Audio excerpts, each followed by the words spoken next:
Pre-purchase building and pest inspection it's purchased by the buyer.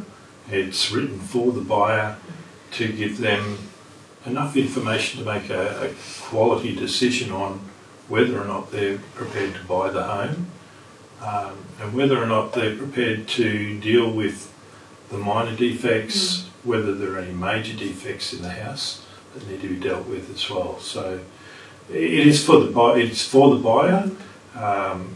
Our insurance covers the buyer. It doesn't cover the vendor, the person selling the home. It's there for the buyer. And I suppose too, it's, I mean, if I was building a property that looked a little bit, you know, how's your father? I would have already put down a price of like, yeah, there's a bit of work here that needs to be done. I would get an inspection, get a report, and if it comes back with there's major structural damage as a part of the, or it looks like the slab's cracked here, or the wall here is shifted, or it's not plumb, or those sorts of things. It's more about an informed decision. I mean, I don't know from your perspective if a client had a report done and they said to you, you know, is this home livable, or what's your yes or no answer? I think it's a bit difficult. We quite often get asked, would I buy the home? And if basically, I suppose from my perspective, I look at a house and think yes, but it's not my role to tell someone to buy a house or not.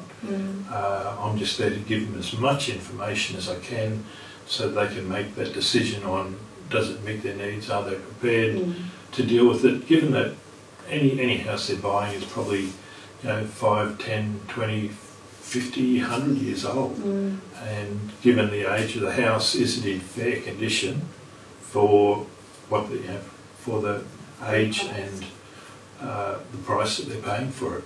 So, but then our report will also give them, hopefully, enough information to negotiate a price on any defects that we find within the home, and that includes pest issues as well, whether or not there's a chemical barrier around the house.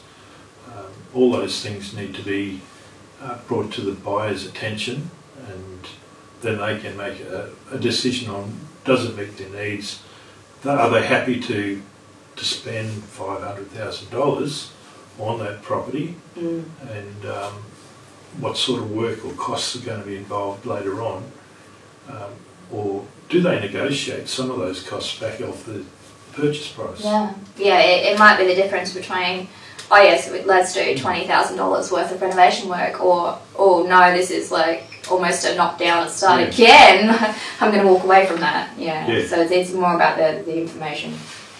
For the informed decision. It is up to the buyer then.